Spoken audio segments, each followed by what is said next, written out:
the Onside Kick. Ricky Whitmer here along with Mark Weber. How's it going, guys? And we are here again without Dave Oster. Mark, work week getting a little bit too hectic for the Ostermeister. Yeah, it's a little rough. He might be embarrassed about his fantasy football team. Might be another reason why he's not here. And this is coming from a guy who in that league is 1-3. But still, the only win I have in that league is against Dave Oster. But that's one thing about Dave, though. If you guys don't know, your new-time listeners, Dave's the type of guy where he has an injury curse with him. He had Tom Brady when he went down. Every player that he had Nick Novak. When Novak injured himself on the opening kickoff against the Vikings to start a season, Dave is just a guy that if we always joke that when he drafts a player, they should get an email sent right to their inbox that says, I'm just letting you know you're probably going to get injured because Dave Oster drafted you. Didn't he have Amendola last year, too? Yep. Yeah. And I actually let Dave convince me to draft Amendola this year. And I drafted Amendola this year. And I don't know why I thought it would be... Well, my thought was, I'll get 2 games out of him at least, right? And then I can trade him off. Nope. Injured. First game. He's sitting on my bench. And another thing, Mark, before we start the actual podcast, I want to just say it is because of you that this past week, all I could watch on Netflix, Blue Mountain State, Blue Mountain State, Blue Mountain State. It's an incredible show. I talk about it so much to people, and if you haven't seen it yet, you really got to get on it. It's just so good. It's about a college football team, but really it's not about a college football team. Not at all. There's nothing to do with college football. Except for maybe like the season finales. Yeah. When they actually play a game. And yeah, I think the only time you ever see them play a game is the series finale. It's the only time you ever see them play a game. You see a little bit of practice, but that's it. It's so hilarious. It's just, I think the best description, and they use this description themselves, was Animal House in Division I football. And for the characters, I will say if you're a How I Met Your Mother fan, it's got Punchy.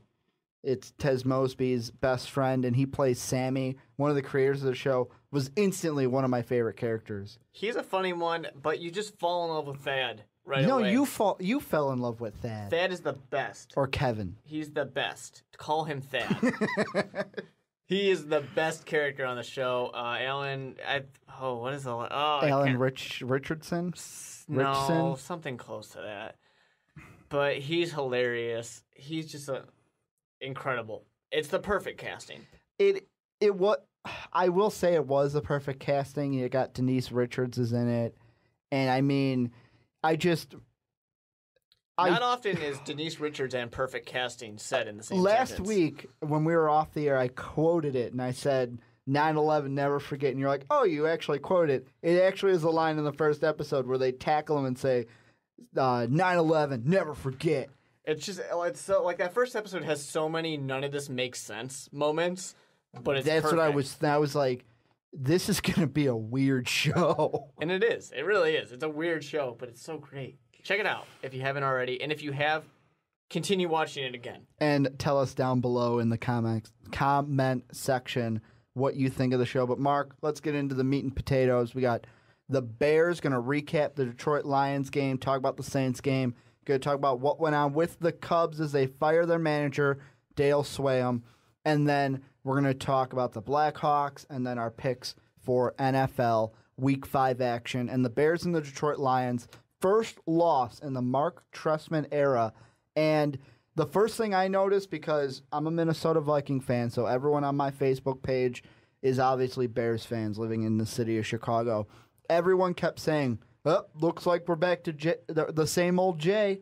You know, I actually think that's an interesting comment, because here's something that a lot of people might not have noticed, except for Jay Cutler had some issues holding onto the ball a little bit.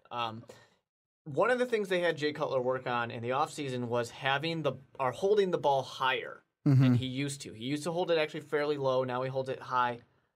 And you could tell that Jay Cutler was holding the ball lower in this game than he had. And this is when you get into the game and he's a little frustrated. Holding the ball lower than he had previously. And then you saw things like let's just bomb it to Brandon Marshall. I don't care who's on him. I'm going to get it to him. Type of situations like that. it really did show some of that old Jay Cutler. And here's what I think is an issue.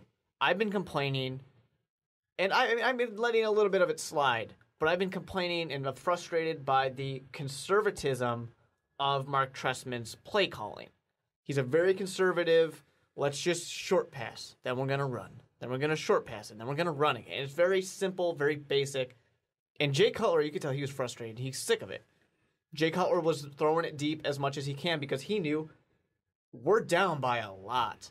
We need to make up some scores. So we need to get closer into this game, and he was just going to take it upon himself, which is never a good idea. There is one positive, and this is, yet again, me talking as the non-Bear fan in the room. The one positive I took from it was, hey, Jay, you got a quality receiver out there whose name is not Brandon Marshall, and his name is Alshon Jeffrey. Later in the game, when the Bears were pretty much out of it, and Jay was just throwing to anybody, on 5 receptions, 107 yards, and a touchdown for Jeffrey, who had 3 less targets than Brandon Marshall in the game, looking pretty good as a number 2 option. Why don't you fucking use him? He is a good option, and I think when you have a situation where Brandon Marshall's going to be double covered, of course you should move on to Alshon Jeffrey, move some of that coverage over a little bit, and then hey, Brandon Marshall's open again. That would be nice. For me, the 2 biggest things in this game, and we made a lot of stupid mistakes. But my 2 big things were defensively, we let them run the ball all over us.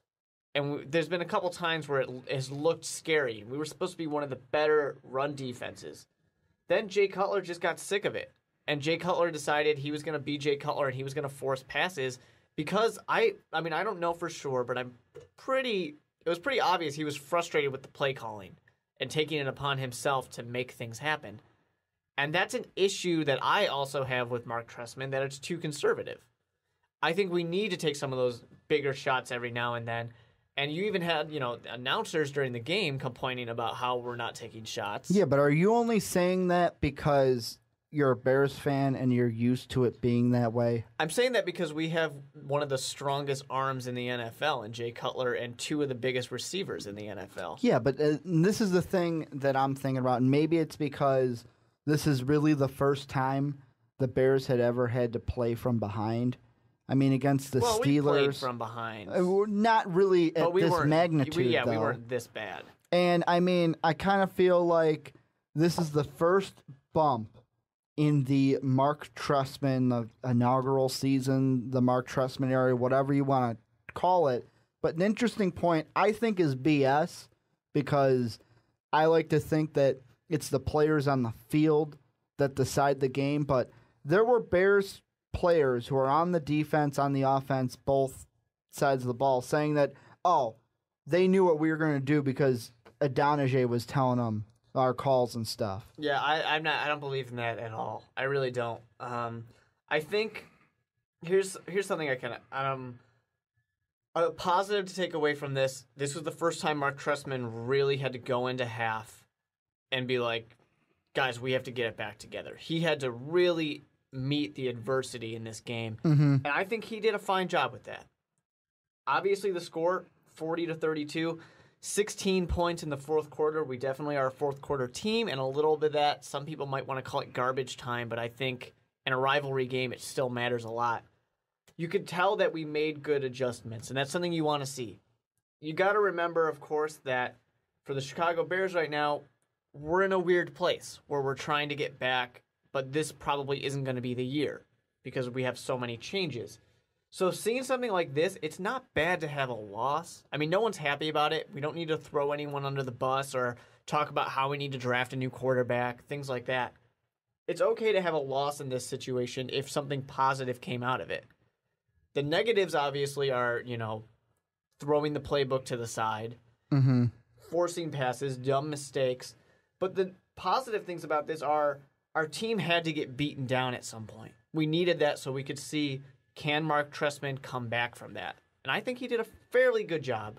See, and I'm kind of going a little bit back because I was actually looking for the article that I read this week on beargoggleson.com about the Adonijah thing. And Boomer on the site makes a good point.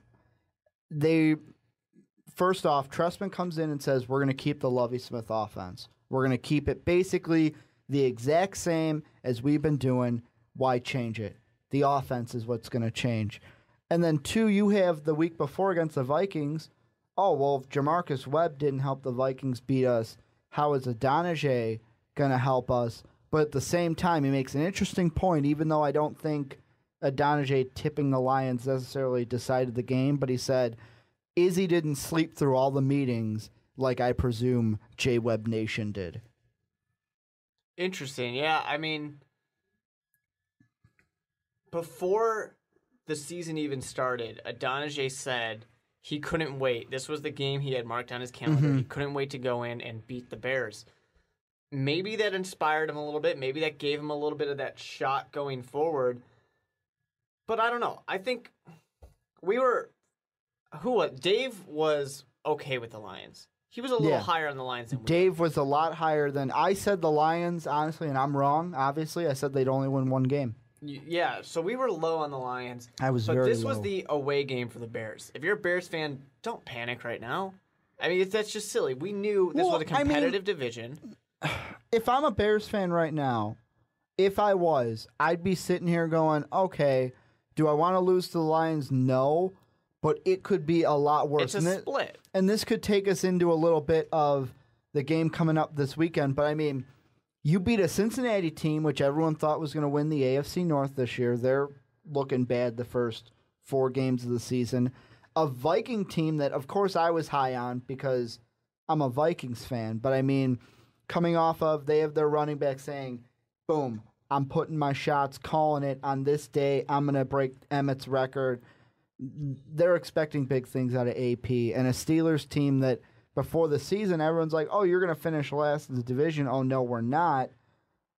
But, I mean, you're coming into a game now where you cannot have that low self-esteem that, like, oh, we should. You can't be thinking about last week because the Saints are coming in. They're refreshed with Sean Payton. And if you, for once, start thinking about last week, they'll come in and just knock your asses on the ground. And I think that's a good thing about having this loss now. Because the Bears do need to have that loss. They do need to get pushed around a little bit. Especially that divisional loss. Would you rather have it, if you could pick one divisional loss, who would you rather have it to, the Lions or the Packers? I would rather have it to the Lions. Yeah, that's what I thought. Yeah, I mean, in this case, looking at records right now, I guess you would think, well, I guess I'll take the Packers because they're doing worse. But that's a rivalry game. Yeah, you want the Lions. One of them's on prime time. Losing away to the Lions is not a bad thing. They have to come back to Chicago and play. If we can split the series, everything is fine. There's nothing to be worried about. 3 interceptions on Jay Cutler is very concerning. And I think, obviously, the quarterback whisperer is going to get his quarterback back in the game against Sean Payton's team, the Saints. It's going to be fine. Jay Cutler should be back. Maybe 1 interception because Rob Ryan's out there claiming he has a great defense. Rob Ryan has, I think, I wouldn't say he has a great defense. I think he found the right fit with Sean Payton and the Saints. He's making it work out. Like you said, it's not really great. He wants to claim it is, but he is a Ryan after all. Well, let's put it this way. It's a team that this Saints team only goes as far as Drew Brees will take them. Drew Brees and Sean Payton, because, I mean, we saw what happened when Sean Payton isn't on the sidelines. But, I mean, this Saints offense is what drives this team. They're going to put up points. They're going to put up points fast. And Drew Brees isn't going to care who he throws to. The defense is good, but it's not a focal point. Yeah, I think for the Bears, really, that defense on the Saints is something we can attack a little bit. We can get to them. How so? You pass the ball. Throw the ball because they're down not the field, throw it to Forte. What are you thinking? I would love to see more Forte getting the ball and running around because that middle of the Saints defense, you can attack that. You can attack that, and that, of course, is going to open up. And that's the idea of the whole Mark Trestman conservative thing. He wants to throw short so they come up. Mm-hmm. But the problem is we haven't seen a lot of taking advantage of them moving forward and going deep. We haven't seen that pretty much at all.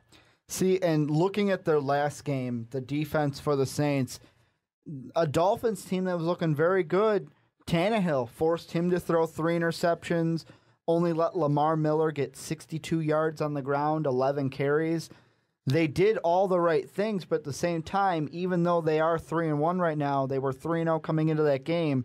Could you say, well, it was Miami? Well, I mean, yeah and no. Miami has had some issues, and you see problems with, Williams' example, complaining after every single week he's not getting the ball thrown to him enough. There's some obvious issues with the Dolphins, but they were still a good team going into that game. Not a great team, but they're still a good team. The Bears have the potential to beat the Saints, and we'll get to it later with our actual predictions. They have everything they need to beat the Saints, and it's a home game, which is a big advantage as well. They just need to bounce back, and I'm excited to see new coach Mark Trestman, even new coordinators like Mel Tucker, for example, how they bounce back after a bad week. Well, and the one thing you got to think is, isn't the offensive coordinator for the Saints a former Bears coordinator? Aaron Kromer? He is. He's now with the Bears, and is that going to be an advantage for us? It might be. He might be able to kind of get us into the mind of Drew Brees, of the Saints, of Sean Payton. That would be nice if we could take advantage of that. And I had it flipped around. I thought he was formerly with the Bears. He's with the Bears now. Yeah, he's with us now, so hopefully that is something that's going to be an advantage. And that's a guy, once again, we're focusing on quarterbacks. He had a pretty good quarterback out there. Was he the one calling plays when Peyton wasn't there last season? I mean, I'm not a Saints expert. I don't know who was calling plays. I would assume he was, but Drew Brees has a lot of power out there. So Drew Brees might have taken advantage of that. He's kind of Peyton. He has the same liberties that Peyton Manning has at the line to check whatever he needs to, change whatever he needs to. But, I mean, the thing coming into the Saints game, I'm looking at the quarterback play because, to me, it's all about Jay Cutler in this game. Coming off of a loss, like you said, Jay Cutler kind of went into, hey, we need to throw the ball, where Trustman's like, no. Stick to the plan. Jay needs to keep a level head. I feel like that's the one thing that, if I were to say any negative for Jay Cutler, it's keeping a level head. Sometimes he feels like he has to throw it. He has to gunsling it on every play in order to get back in the game. But, I mean, if you look at the past Saints games, game 1 against the Falcons, Matt Ryan, 2 touchdowns, 1 interceptions. Saints go on to win a close game. The Arizona game, Carson Palmer throwing 2 costly picks. The Saints, they just completely demolished that defense in Arizona, and then against Josh Freeman when he was on the Bucs, 1-to-1 interception. And it's, which Saints team are we going to get? Are we going to get the Saints team that demolished the Cardinals, where Jimmy Graham pretty much had his way, or are we going to get the Saints that struggled against the Bucs, but at the same time there was an hour delay for a thunderstorm before that game? And that does throw a team off a little bit, but I'm not so sure which Saints defense we're going to see. I think they're going to be excited to play Jay Cutler because a lot of defenses have, mentioned that in the past. You're excited to play Jay Cutler because Jay Cutler takes chances, and a lot of times the defense can take advantage of that. With that being said, if we can get everything kind of reined in, we can get Trustman communicating well with Jay Cutler and having the game plan work. With that being said, though, I do have some issues with the game plan of Mark Trestman. Who are you putting on? If you had to pick a defensive player to go and match up with Jimmy Graham, who are you putting on him? That really is a tough one. It's going to be one of the linebackers. I guess you got to just put DJ Williams or Briggs on him. Get one of your big guys. What about Bostic? Would Bostic be able to match up with them? The thing about that, Bostic has had some issues in pass protection, but he's a guy who will be there every step of the way with Jimmy Graham. So, I mean, he's going to always be there because he's so athletic, he's so tough, but I think in this case, you might want to go with some of the experience. So you're saying DJ? DJ or Briggs. I'll be honest, I'm hoping for a big game out of the Bears defense because obviously I have them in fantasy. But at the same time, this defense to me has been they're good, just not as explosive as they were a year ago. And as we always do I know we'll make our picks later, but we always say at the end of the segment who we think is going to win this game. And, Mark, I think the Bears will get their second loss. I'm actually going to disagree with you. I'm going to take the Bears on a win on this one. It's Mark Trestman's bounce-back game. This is the first opportunity he has to show what he can do, and if he can bounce back, the Saints are going to see their first loss in Chicago. I'm having some memories back in that NFC Championship game. Long ways away, back in the Rex Grossman era. But Saints, you guys are going to leave Chicago with a loss once again. Well, and now moving our attention over from the football field to the baseball diamond. Yes, the MLB playoffs are going on, but there is some news in Chicago on the north side about apparently we're looking for a manager now. Dale Sveum had 1 year left on his 3-year contract, and on Monday he met with Theo about the future he would have with the Cubs, and Theo said, "I'm sorry, but we're going to have to let you go." I mean, you can't be surprised that you see people go in on a team like the Cubs that are having a lot of trouble. They weren't that good of a team this year. So you don't get things going well. You haven't had things going well in your entire tenure with the team so far, as short as it might be. But you just got to... Only 2 years isn't a long time. No, not at all. You just got to kind of figure out, like, all right, I thought this was going to work. I thought you were going to be one of my guys. I thought we had the same vision for this team. It's obviously not working out. But you say that, and same vision of the team. I feel like he came in, and when I say he, I mean Theo, came into the Cubs, and right away it's like, I want to get someone who I think is my guy in. So obviously he thinks a guy like Sveum coming off of... used to be, I think, the hitting coach for the Brewers before he took the Cubs job. He's now a manager. What is he going to do in the big leagues? And after 2 years, Theo's probably looking like, okay, I have 3 more years left on my contract with the team. Is he going to extend? That's a story for a different day.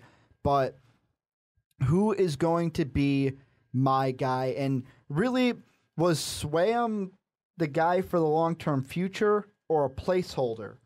Because there is a very important name who he's talking to the Yankees first, but could sign with the Cubs who drafted him. Oh, yeah, that's right. That's Joe Girardi.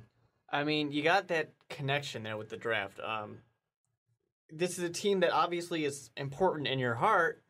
So, yeah, you want to go back to this team, but at the same time, you got 2 big-name teams, Yankees, Cubs. Huge names. One team's known for being good. One team's known for not being so good. Mm-hmm. Of course, really, I mean, the Yankees aren't that great right now either. But I don't know. Honestly, that's a very tough decision.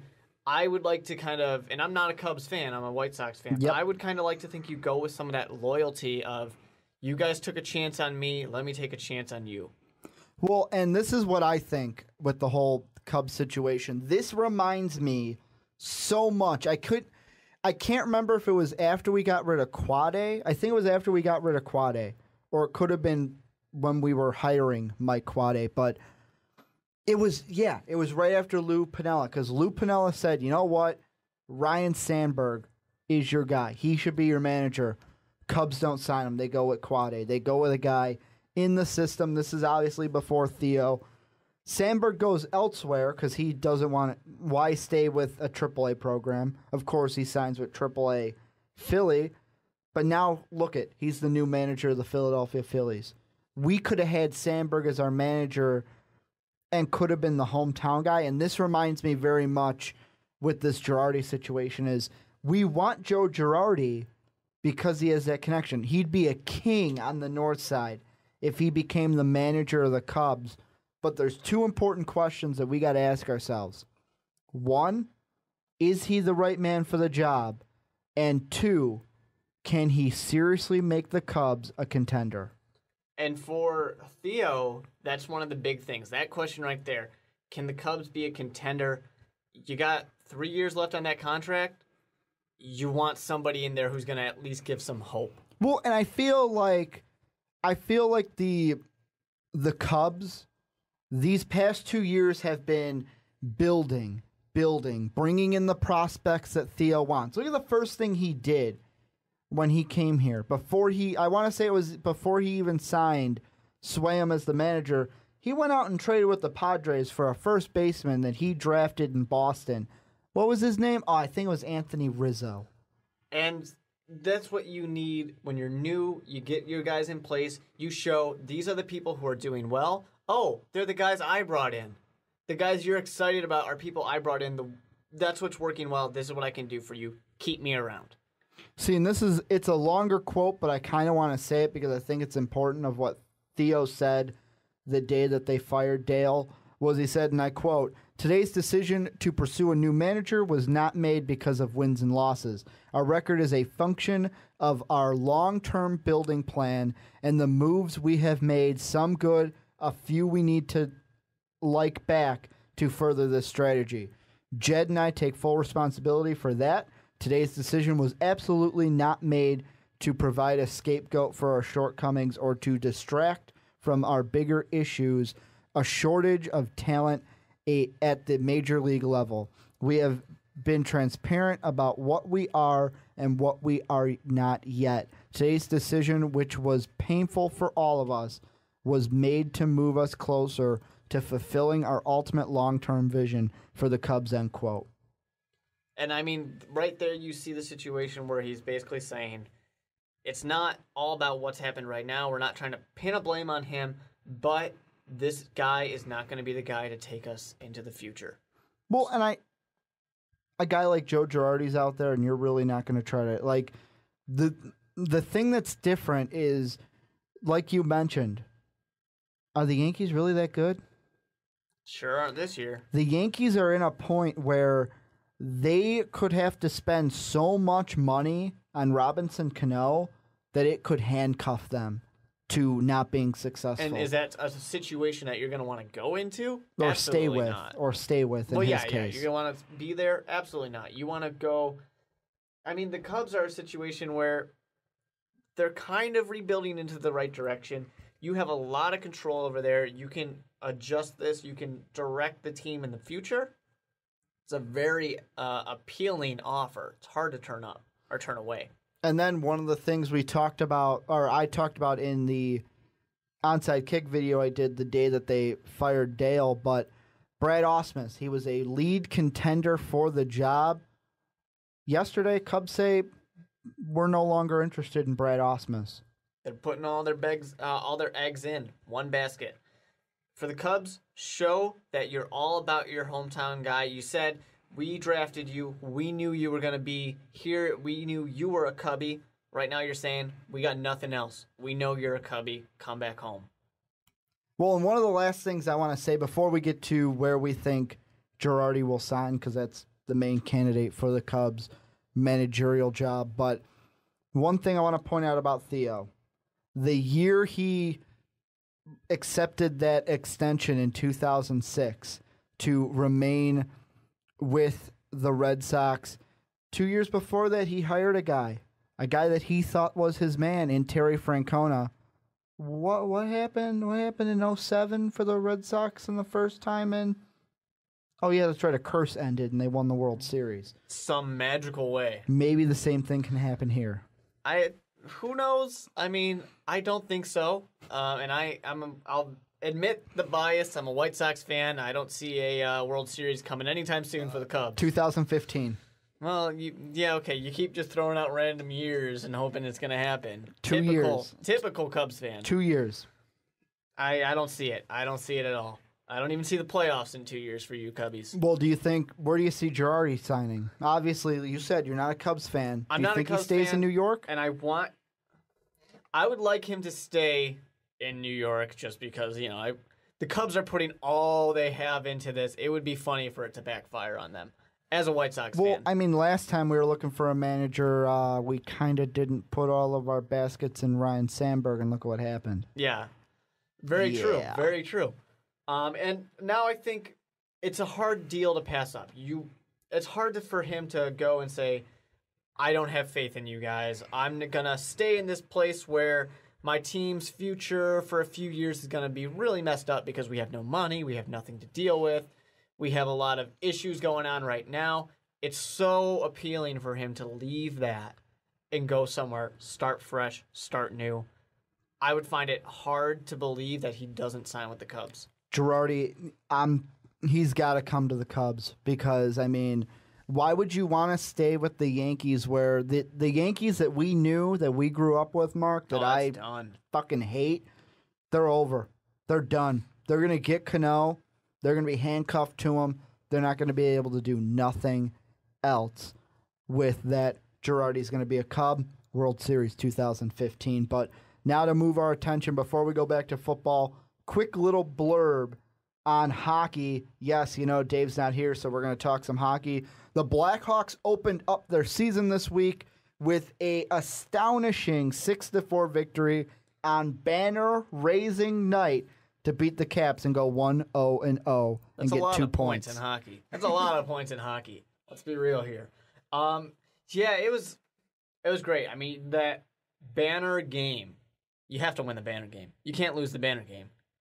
And then, especially with the buildup that they had during it. Exactly. As you have the Capitals players just sitting there waiting for a long time, come out, get booed. Love it. Good job, Chicago fans. I love it so much. But I mean, I don't like seeing that we gave up a hat trick. Like, that's not nice. You don't want that to happen. That's a huge issue, actually. But I guess, I don't know. It's not horrible. I mean, yeah, you don't want to give up a hat trick, but look at what else you did. You kept Alexander Ovechkin. Basically, and that's hard to do. He only had one of the goals and one assist, a -2 for Ovechkin. That's pretty good. That is very good to keep him out because Ovechkin's a guy who, can anyone keep him out? Can anyone keep him from not scoring? Mm-hmm. Very hard to do. So, it's good. You got a lot to be happy about right now. I personally, it would have just made me happy to see a goal out of Brian Bickle because we paid him a lot of money.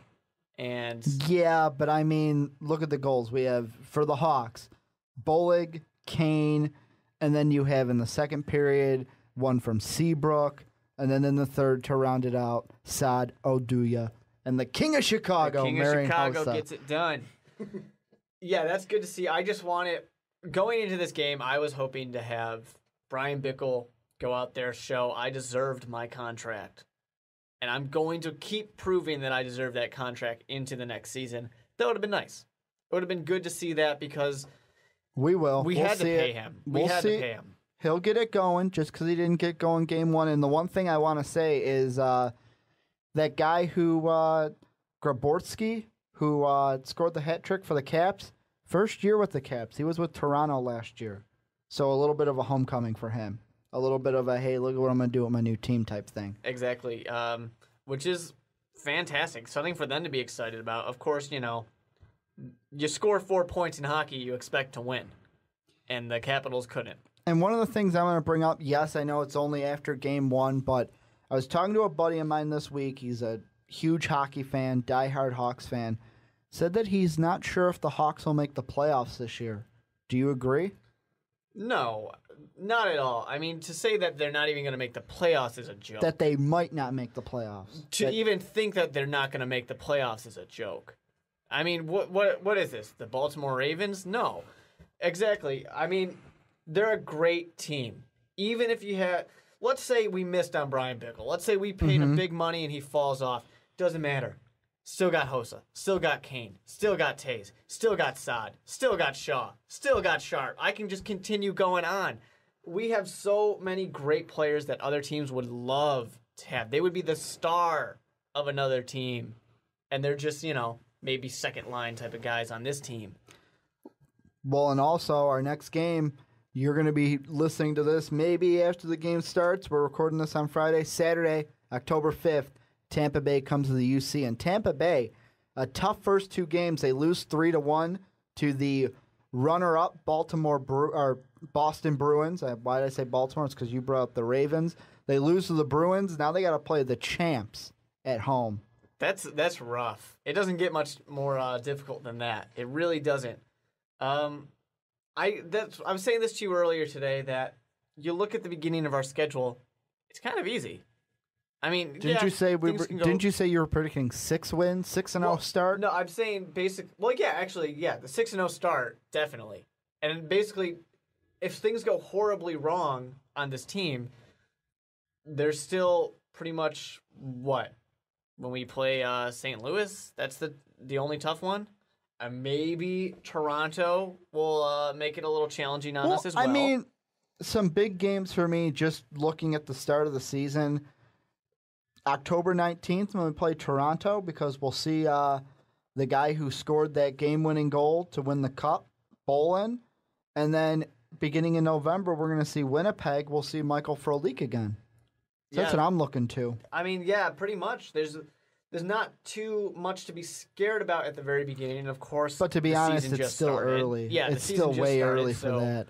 Who knows? Maybe any of these teams can come out and surprise everybody. Maybe horrible injuries happen. Hopefully they don't. Mm-hmm. There's a lot to be seen. But I think we're going to have yet another very strong start to the season. It's already been a phenomenal start for the defending champion Chicago Blackhawks. Ricky, one question really quick. Go ahead. How long does it take to win a Stanley Cup? Only 17 seconds, my brother. That's right, 17 seconds. But going into our football picks now, we already picked, me and Mark. I said the Saints will win. You said the Bears will win. Dave is going with the Saints as well. And the next game on the chopping block, the Patriots at the Bengals. Yeah, I mean, we were saying it before with the Bengals. They were the team that everybody thought they could win the AFC, and they're doing a terrible job right now. The Patriots somehow managed to keep winning these games, even though they shouldn't be winning games because there's nothing there. I'm telling you, this Patriot team is just hanging on until Gronko comes back. Pretty much. I mean, they've got no good receivers out there. It's a tough one, but Patriots keep getting it done, and I have no reason to believe they won't continue to get it done. I kind of have to agree with you. I don't see why the Patriots can't win. I mean, it's phenomenal what Tom Brady is able to do with receivers that, like, he doesn't know. And, I mean, Gronkowski listed for questionable for this game. He could play, could not. We don't know yet. Dave has little one-liners for some of these picks. He's going with the Patriots, says, sad that Bengals can't get a quarterback with the vision to look past the first read, giving it to Brady. Next game for us is the Packers hosting the Detroit Lions. Yeah, it goes down to those two teams that we're competing with right now. The Packers are 1-2 right now. But coming off of a bye, and they've had a rough start, there's no way the Packers are going to let this game slip by them. This is going to even out the NFC North right here with the Packers win. You think so? You're going Packers. I'm going Packers. Dave's going Packers. Dave says, must win for the North. I got to think the Packs just going to throw all day, but healthier Lacey. And then we got the Titans and the Chiefs, and this is a game. Jake Locker out for at least 4 weeks. Insert Ryan Fitzpatrick. I'm saying Chiefs 5-0 under the Andy Reid regime. You know what Fitzpatrick wants to do right now? Throw the ball? Well, yeah, he wants to show the former team, the Buffalo Bills, hey, that kid you just drafted, he's going to be hurt for a few weeks. Yeah, but how do you Don't you wish you had me? Yeah, but not if you're... You only do that if you're playing him, Mark. It doesn't matter. He's going to show them while they're sitting there thinking, all right, do we sign Josh Freeman or do we keep Toole over here? Or what are we going to do? He's going to say, check out those ESPN highlight reels. That's what he's going to be saying. What, if Eric Berry running a touchdown for a pick six? Well, hopefully not that for his sake. I think he's going to get it done right now. I really do. Chiefs, seeing that first loss. Dave's taking the Chiefs, agreeing with me, says clean play keeps them rolling. And the next game we've got lined up to pick, it's a tough one. I didn't start him because he's going up against the Seahawks. I started Brian Hoyer instead. Seahawks at Indianapolis. You know what happens? Let me take a moment to say, they beat your Vikings, the Browns, and the sadness spread onto you, and you believed in Hoyer. Bad mistake. Rookie mistake. I'm going with the Seahawks, though, in this game. I think that coming off a huge win, a game they shouldn't have won against the Texans, Sherman's going to get it done against Andrew Luck. Yeah, there was no reason they should have won that game, but they got it done somehow. This team, who's going to beat the Seahawks right now? They look terrifying. It's not going to be the Colts. And Dave kind of reading my mind. He says he's going to say Colts over. He's actually saying Colts over the Seahawks. Says, picking against my team again. Screw you guys. They should have lost last week. They will this week. So Dave's going with the Colts. We've got Sadness Bowl 2.0 is what I'm calling it. The University of Jacksonville Jaguars versus the St. Louis the St. Louis Rams. This game is just, ooh. I feel, we keep mentioning it, but once again, there needs to be some apologies to those of you in Jacksonville who have to watch this game.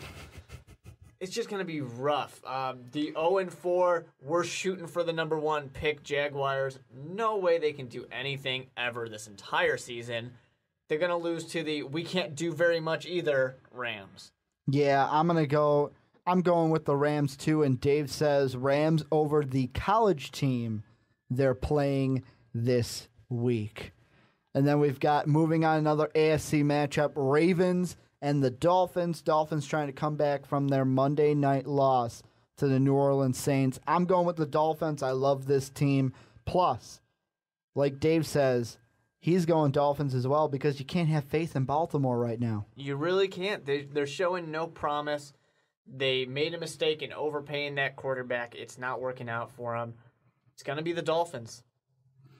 Eagles-Giants. What's going on with the Giants? Are they going to win a game for once? I think they will win a game for once. The NFC East is kind of a joke of a division. All these teams are just not that good.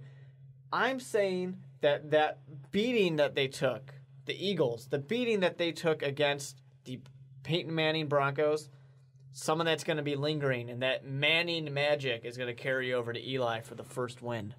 I can't agree with you, and me and Dave are both picking the Eagles. I think that this Chip Kelly Eagle offense is going to show the same type of success they had early in the season, picking it up against a Giants team that just looks plain out dismal this year. And Dave's little one-hit wonder, the little clip he has, little disclaimer, he has David Wilson on his fantasy team. He says, I hate the Giants. They suck and refuse to use my running back properly. Next on the pick-em matchup, Panthers-Cardinals. I can't pick the Cardinals in this one. I cannot pick them going with the Panthers. The Panthers are trying to kind of trade away Beeson right now on that defense. They did. They actually got it done, so that's good. They were a little nervous about whether or not he could pass the physical. Mm-hmm. But they show that they're a team that has no confidence in themselves right now. They're trying to get some picks and re-supplement that team. And you bring that up, Beeson is actually going to be a Giant now because of that. And hopefully, he's probably not going to do that much in this game coming up. Against the Eagles. Yeah, I don't think he's going to be able to keep up with them. But I believe in Carson Palmer and Larry Fitzgerald more than I believe in that Panthers defense. You got to go with Scam Newton, baby. Scam Newton coming off the bye. Nope. Don't believe. You got to go with your old bear, Greg Olsen and Ron Rivera. I got Greg Olsen on one of my fantasy teams. He's the weak link on my fantasy team. My fantasy team, which, by the way, scored, including my bench, a total of 254 points last week. It's great to be a pimp player. It is. 4-0, baby. But I'm going with the Panthers. Who are you going with? I'm taking the Cardinals. And Dave takes the Cardinals as well. Didn't have a little one-liner for that one, but all he needed to say was Honey Badger. Honey Badger, indeed. He does have one for the Broncos-Cowboys game. He's saying Broncos over the Cowboys, but no blowout this time. I think it's a gunslinger duel. And if it is a gunslinger duel, I don't see Tony Romo competing with Peyton Manning at all. It just can't be done. It can't be done. Manning, to me, looks like, I'm going to throw it out there, and I don't care if I jinx them, Broncos could go perfect. Interestingly enough, there's not very many seasons where you have multiple teams that are in the discussion for perfect season. But in this one, Seahawks and Broncos both look phenomenal. I mean, Potentially, Ricky, you could have 2 undefeated teams, and this is kind of dream world here, but 2 undefeated teams in the Super Bowl. Who? Seahawks, Broncos. That's who you predicted, though, isn't it? Actually, I made a kind of because I picked the 49ers instead to go back and lose again. But the thing about, and this is, we all have the Broncos winning this game. The thing about the Broncos is not just that game. Next week, if they win against the Cowboys, they have Jacksonville next week, which is pretty much a sure win at home for Peyton Manning. That means Manning would go in week 7 into the house that he built in Indy with a perfect record. And then there's no way that he's going to walk out of Indianapolis with a loss. No way he's going to do that. Odds the Patriots and the Broncos are both undefeated come week 12 when they play in Foxborough. Patriots will not be undefeated by that point. What about the Broncos? They play the Chiefs the week before. The Chiefs, if the Chiefs can keep playing at the level they've been playing at, they have a chance to beat the Broncos. But, I mean, I'm a believer right now. Doesn't Von Miller come back in 2 weeks? He should be coming back soon after his I don't even know. He's on vacation of how many awful things can I do to try and get myself How many losses suspended. were people predicting they were going to have without him? And it looks like surreal right now. I think people were saying 2 losses without him. It doesn't look like that's going to happen. But moving on, we have 2 Sunday night games. The first one starts at 7:30 Central Time. Texans at Candlestick to play the Niners. And I don't believe in the Texans after they just abysmally gave up that game to the Seahawks. They should have had Schaub's going to get run out of town, man. He needs to go, and I hate to say it because the coach wins. Kubiak needs to go as well. Schaub is going to be run out of town. This is the game where Kaepernick comes back to form, and the 49ers try to save their season. Dave is actually disagreeing with us. He's going with the Texans, and he says, close, but right now without a steady pass and run game, nope.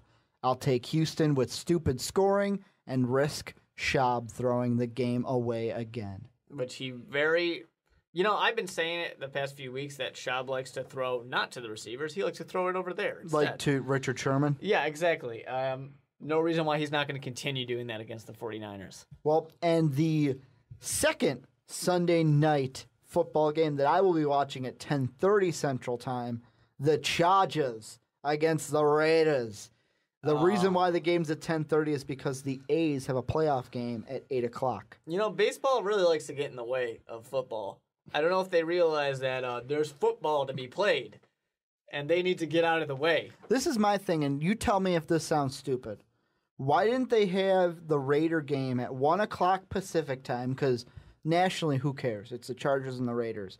Let California have their game at 1 o'clock their time, and then just that game will be over by 4. You have 4 hours to change the stadium for baseball. I see nothing wrong with it. I really don't. For this one, I'm going to take the Raiders. Terrell Pryor, I'm hoping he's going to be playing in this game. I think he will. And I think he's going to have some fun out there. See, I'm going with the Chargers just because of how good Phillip Rivers have been this season.